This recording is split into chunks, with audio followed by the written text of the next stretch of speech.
성찬의 목적이라는 제목입니다. 오늘 우리는 세례식을 우리 세 분 해드릴 것이고, 세례식이 마치자마자 이제 성찬을 해야 됩니다. 왜냐하면 이분들도 이제 오늘부터 세례식이 끝나면 이분들은 잔을 받을 수가 있기 때문입니다. 첫 성찬식이 되시겠죠? 예수님이 세례식과 성찬식을 우리에게 주님 다시 오시는 그날까지 하라고 명령해 주셨습니다. 세례식은요, 예수님을 믿지 않다가 죄 가운데 자기 마음대로 살다가 지옥 갈 수밖에 없는 사람이 하나님의 전적인 은혜로 믿음으로 말미암아 한 예수님이 참 하나님이시요 참 사람이라는 것이 믿어지고, 하나님이 예수님을 십자가에 못 박아 죽이셨는데 3일 만에 부활하신 것이 마음에 믿어져서 의에 이르고 입으로 시인하여 구원받은 자가 우리 모든 교회와 하나님 앞에서 공적으로 선포하여 교인이 되는 귀한 시간인 줄 믿습니다. 우리는 이미 다 경험을 했습니다. 우리는 다 경험을 했지만 오늘 새롭게 이 세 분이 하늘문이 열리고 하나님의 음성이 들리고 성령이 저들에게 비둘기같이 임하는 일생일대의 최고의 은혜의 시간이 되길 간절히 소원합니다. 그리고 나서 근데 이제 구원을 받고 나서 천국에 들어가기 전까지 이 세상이 광야예요. 이 세상은요, 죄가 많죠, 유혹이 많지요, 그리고 위험한 것들이 많고요, 그리고 마귀가 가득 차 있고 죄가 가득 차 있고, 그리고 길이 없고 답이 없고 쉼이 없는 맨날 피곤한 땅이 바로 이 세상입니다. 그런데 우리에게 길이 되시고 답이 되시고 힘이 되시고 쉼이 되시는 그 하나님의 인도로 우리가 천국에 들어갈 때까지 이 광야길을 잘 지나가야 될 줄 믿습니다. 그러려면요, 우리는 하나님의 인도를 받아야죠. 그러면 그 하나님의 인도를 받기 위해서 반복적으로 구원받았던 첫사랑을 잊어버립니다, 우리는. 근데 그것을 다시 기억하게 만드는 거예요. 너는 나를 기념하라. 기억하게 만드는 것이 이 성찬 예식입니다. 그래서 교회가 주님 다시 오시는 그날까지 우리는 재림을 염원하고 있어요. 주님 다시 오시는 그날까지 우리가 다른 것들은 못할 수 있지만 세례를 베푸는 것과 성찬을 베푸는 일은 계속 하기를 원하십니다. 성찬의 목적은 두 가지입니다. 예수님과 연합되는 것, 그리고 잃어버렸던 감사를 되찾게 하는 것. 이게 바로 성찬의 목적입니다. 첫째가 예수님과 연합된다는 것입니다. 그리스도와 우리 죄인이 연합되고 또 형제와 형제가 연합되는 것. 그래서 우리가 이 떡을 먹을 때 이런 생각을 하셔야 돼요. 이 시간 나는 예수님의 몸을 먹게 되고 예수님의 몸이 내 안에 들어오면 내 몸과 예수님의 몸이 하나가 되는 것이다. 연합이 되는 것이다. 그러면은 예수님의 몸 안에는 영생이 있는 줄 믿습니다. 그 영생이 내 안에 들어오는 것이죠. 영원한 생명, 영혼의 양식, 그리고 그 떡이 그 예수님의 몸이 내 안에 들어오면 내게 영생이 들어오는 거고요. 또 예수님의 몸이 내 안에 들어오면은요, 양식이 들어오는 거라 우리에게 힘이 생기는 것입니다. 그래서 생명과 양식을 공급받는 시간이 바로 이 성찬 예식이다. 우리는 이미 예수님과 연합되었지만 마치 연합 안 된 사람처럼 살아가고 있는 저희들에게 너는 나와 하나 됐어. 내가 너 안에, 너가 내 안에 있고 너와 나는 하나야. 연합됐다라는 것을 다시 한번 기억하게 하셔서 그런 삶을 살게 해 주시는 것이 성찬이라는 것입니다. 26절을 한 번만 더 우리가 합독합니다. 26절 시작. 그들이 먹을 때에 예수께서 떡을 가지사 축복하시고 떼어 제자들에게 주시며 이르시되 받아서 먹으라. 이것은 내 몸이니라. 할렐루야. 내 몸이니라. 예수님이 예수님의 몸이라고 말씀하시는 그 떡을 우리에게 주시는 것입니다. 요한복음 6장 51절. 요한복음 6장 51절에 보면 예수님의 살이, 떡이 무엇을 의미하는지를 예수님이 직접 말씀해 주셨습니다. 요한복음 6장 51절. 나는 하늘에서 내려온 살아있는 떡이니. 예수님은요, 하늘에서 내려온 살아있는 떡이니 사람이 이 떡을 먹으면 영생하리라. 영생하리라. 내가 줄 떡은 곧 세상의 생명을 위한 내 살이니라 하시니라. 예수님의 몸이 내 안에 들어오면요, 영생이 들어오는 거예요. 그리고 생명이 들어오는 거죠. 그리고 양식이 들어와서 새 힘을 얻는다. 이것이 바로 예수님의 말씀인 것입니다. 그런데 예수님이 우리에게 이 떡을 줄 때 네 가지 행동을 하셨어요. 26절을 자세히 보면 첫 번째는 예수님이 그 떡을 가지사 이렇게 돼 있어요. 선택하셨어요. 많은 떡 중에 하나의 떡을 선택하셨어요. 하나님은 이 많은 사람들 중에 저와 여러분을 선택하셨어요. 그리고요, 선택하신 떡에게 축복하셨어요. 오늘 26절에요. 떡을 가지사, 이게 선택하사, 선택한 떡에게 제일 먼저 뭐 하셨습니까? 복을 주셨다라는 겁니다. 하나님이 천지를 창조하시고 제일 먼저 했던 것이 복을 주셨어요. 양육하고 생육하고 충만하고 다스리고, 아니 정복하고 다스리라. 천지창조의 5대 복. 우리는 양육받고 생육하고 충만해지고 정복하고 다스린다. 그래서 온 세상이 지금 동식물로 가득한 게 다 이 복받아서 이 세상이 그렇게 된 것입니다. 하나님은 저와 여러분을 구원하셔서 복을 주기를 원하셨던 것이죠. 그리고 나서 그 복받은 떡을 떼었다고 돼 있습니다. 여러분, 뜯어져야 되는 거죠. 떼어졌다는 것은 예수님의 몸이 찢어졌다라는 것이에요. 예수님의 몸이 부서졌다라는 것이죠. 예수님의 몸이 희생했다라는 것입니다. 여러분, 마리아가 향유옥합을 예수님께 깨뜨리니까 그 안에 있는 기름이 흘러 넘쳐서 온 방에 향기가 난 것처럼, 기드온이 항아리를 깨뜨리니까 거기서 횃불이 나온 것처럼 예수님의 몸이 깨어지니까 생명수가 그 몸에서 나온 줄 믿습니다.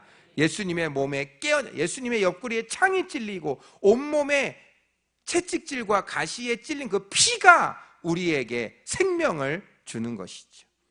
한 알의 밀알이 땅에 떨어져 죽지 아니하면 그대로 있지만 죽으면 많은 열매를 맺는다. 떼었다. 이것은 희생, 찢어짐, 깨어짐인 것입니다. 여러분, 찢어지면 상처를 받아요. 상처. 근데 예수님의 상처는 십자가예요. 그런데 그 십자가의 상처가 많은 사람을 살렸어요. 우리도 인생에 많은 상처를 받죠. 근데 그 상처가 누군가를 살리는 근거가 될 거예요. 축복을 받고 찢어지고 그걸 나누셨어요. 떡을 나누셨어요. 선택하셨고요, 복을 주셨고요, 그것을 뜯으셨고요, 그리고 나누어 주셨을 때 거기에 생명이 있는 것입니다.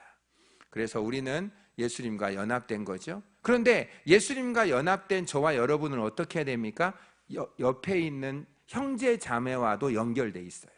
이게 더 중요해요. 그래서 초대교회는요, 큰 하나의 떡을 가지고 있어서 나와서 그걸 떼어갔다는 거예요. 그러면서 뭐를 인식해야 되죠? 우리는 원래 한 몸이었다. 오늘 이렇게 사람들이 여러 사람이 있지만 예수 그리스도 안에서 우리는 하나라는 것입니다. 그래서 누군가가 고통을 당하면 함께 고통을 당하고 우리는 하나라는 거예요. 그런데 형제 자매의 어려움을 모른 척하거나 형제 자매와의 관계가 깨어진 상태에서는 성천을 한다는 것이 굉장히 부담이 되는 거예요. 왜냐하면 그리스도와 연합된 우리가 어찌 형제들과 연합되는 것을 간과하며 살겠습니까? 그래서 성찬에 참여하기 전에는 형제들 간의 불화를 해결하고 그리고 참여하는 것이 좋다라는 성경의 가르침이 있는 것입니다. 이 떡을 우리가 먹는다는 것은 예수님의 몸을 먹는 것이고 그 몸을 통해서 우리는 그리스도와 연합이 되고 또 형제와도 연합이 돼서 우리는 영생을 갖고 정말로 새 힘을 얻고 살아가야 될 줄 믿습니다. 두 번째는 감사를 회복해요. 잃어버린 감사를 회복해요. 27절을 읽어주세요. 27절 시작. 또 잔을 가지사 감사기도 하시고 그들에게 주시며 이르시되 너희가 다 이것을 마시라. 아멘. 여러분, 아까 떡을 가지고는 하나님이 축복하셨어요. 잔을 가지고는요 감사하셨어요. 축복을 받은 떡을 우리가 먹으면 우리에게 복이 들어오고요, 감사가 담긴 잔을 우리가 먹으면 우리에게도 그 놀라운 감사의 영이 우리 안에 들어올 줄 믿습니다. 잃어버린 감사를 회복하는 것, 추수감사절을 맨 앞에 두고 우리는 잔치를 벌이려면 집안에서 청소를 하지요. 그런데 우리는 영적인 잔치예요. 우리의 마음을 청소해야 돼요. 깨끗한 마음에 하나님이 영혼에게 갈 마음을 주셔야 되는 거죠.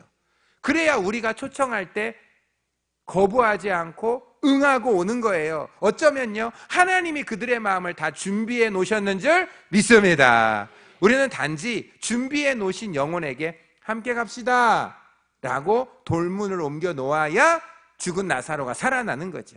하나님이 할 일은요 그 사람들의 마음을 주관해서 죽은 자를 살리는 건 하나님의 일이지만, 그 사람들에게 함께 가자고 말하는 것은 하나님이 하시지 않고 우리를 통해서 하는 것입니다. 그래서 하나님이 예비하신 자들, 때로는 초청을 했는데 안 오시는 분들은 그건 아직 때가 안 된 거예요. 그걸 어떻게 하겠어요? 상처받을 이유도 없죠. 하나님이 그 마음을 안 주신 사람을 내가 어떻게 하겠어요? 그러나 어떤 사람에게 하나님이 마음을 주셨는지 모르기에 내 주변에 있는 모든 분들에게 초청을 하면 하나님은 살아계시기 때문에 반드시 예비된 사람을 만나게 해 주실 줄 믿습니다. 감사해요. 뭐를 감사하나요? 하나님께서 우리의 아버지 되심을 감사하고 그 독생자를 우리에게 주셨잖아요. 여러분, 우리에게 아들이 하나 있는데 그 아들을 누구에게 줄 수 있겠나요? 정말 어렵죠. 그런데 그것을 죽여서 줄 수 있나요? 아들의 생명을 무엇과 바꿀 수 있겠나요? 근데 하나님은 당신의 아들의 생명을 저의 죄와 바꿀 정도로 우리를 사랑하셨다면, 그렇게 사랑한 하나님이, 생명도 주신 하나님이, 아들을 주신 하나님이 다른 것을 못 주시겠습니까? 하나님께서 정말 우리를 너무나, 우리가 죄인 되었을 때, 연약할 때, 경건하지 못할 때, 하나님과 원수됐을 때, 하나님을 싫어했을 때, 하나님은 내 상황과 내 마음 상태는 전혀 상관없이 그냥 무조건적으로, 아가페적으로 그냥 나를 사랑하셔서 그 사랑을 받아보니까 너무 그 사랑이 감사해서 우리도 다른 사람이 내게 어떻게 하든지 그 사람의 반응과 상황과 말에 의해서 사랑하는 것이 아니라 무조건적으로 하나님 나를 그렇게 사랑해 주셨기에 나도 그 사랑을 베푸는 그런 사람이 되는 것이 우리에게 감사의 조건인 줄 믿습니다. 예수님은요 오병이어 앞에서 감사하셨어요. 예수님은 기적을 일으키기 전에 꼭 감사기도 하셨어요. 그래서 보리떡 5개 너무나 부족하잖아요. 근데 그 부족한 가운데 감사하니까 무슨 일이 벌어졌는지 아세요? 2만 명이 먹고도 12강주리가 남게 하셨어요. 상황은 부족한 상황이죠. 근데 거기에요 감사 기도가 들어가니까 다 나눠주고도 남게 하시는 역사가 감사 기도의 능력이라는 것입니다. 우리도 감사할 일이 있어서 감사하는 게 아니라요, 부족하지만, 감사할 게 없지만 감사하면 하나님이 후히되어 넘치게 해주실 거라는 것을 믿고 감사하는 거죠. 예수님이 십자가에 못 박혀 돌아가시 전날 밤이에요. 오늘 예수님은요 내일 십자가에서 찢기시고 채찍질 당할 걸 아세요. 근데 전날 뭐 하셨죠? 고난 앞에서요 감사하셨잖아요. 피 흘린다는 걸 알았어요. 근데 감사하셨잖아요. 내일 피 흘릴 때요 이 감사가 그 피 흘림을 감당케 해주세요. 여러분, 나사로가 살아나기 직전에 예수님이 뭐 하셨게요? 감사기도 하셨어요. 그러니까 죽은 자가 살아난 거예요. 여러분, 감사는 이렇듯 부족한 것을 풍성하게 만들고 죽은 자를 살아나게 만들고 고난도 감당하게 만드는 힘을 줄 수 있는 게 감사의 능력입니다. 예수님은 이 잔을 가지고 감사하신 거예요. 상황과 조건이 좋아져서 감사하는 것은 조건적이고 잠시 감사해요. 그러나 하나님의 말씀을 믿어서 감사하는 거는요, 그거는 상황을 초월해요. 상황을 초월해요. 그래서 그 감사가 우리에게는 성령님을 통해서 임하셔야 되는 것입니다. 감사하는 사람에게 하나님이 은혜를 베풀어 주신다라는 것이죠. 신앙 고백이 됩니다. 오늘 우리는 이게 떡을 먹고 잔을 마시면 하나님께 충성을 맹세하는 거예요. 내 신앙을 고백하는 거죠. 그리고 이것을 주님 다시 오시는 날까지 전해야만 되는 것입니다. 부디 이 귀한 성찬 예식을 동참하실 때 예수님이 나와 함께 하시고 하나 되어 연합됐다라는 것으로 두려움을 이겨내시고 염려를 다 떨쳐버리고 강하고 담대한 하나님의 임재의식으로 승리하게 되도록 변화될 줄 믿습니다. 원망불평할 일이 많지만 하나님 상황에 따라서 요동되는데 흔들리는 마음이 아니라 영원토록 변치 않는 하나님의 말씀에 의지하여 감사를 하다 보면 그게 내 인격이 되고 내 습관이 되고 내 입술에는 항상 감사가 터져나와서 감사의 생활화, 감사의 체질화, 감사가 곧 나의 인격이 돼버리면 그 사람은 어디를 가든지 어두운 영들을 몰아내는 하나님의 사람이 될 줄 믿습니다. 하나님이 계신 곳은 두 곳이래요. 천국에 계시고 감사하는 자의 마음속에 계신다는 것입니다. 감사하면 하나님이 임하신다라는 거예요. 원망하고 불평하면요 마귀가 온다라는 거예요. 그런데 감사하면 하나님이 임하니까 하나님이 임하면 상황이 바뀌어요. 하나님에 의해서 평안으로 바뀌어요. 그래서 감사는 하나님을 초청하는 그런 영적인 순종입니다. 그래서 예수님이 피 흘리시기 전날 밤 감사하신 거예요. 그러니까 그 피 흘리심이 구원이 되잖아요. 하나님께서 우리에게 이 놀라운 축복을 주셨습니다. 하나님께 늘 감사하시기를 예수님의 이름으로 소원합니다.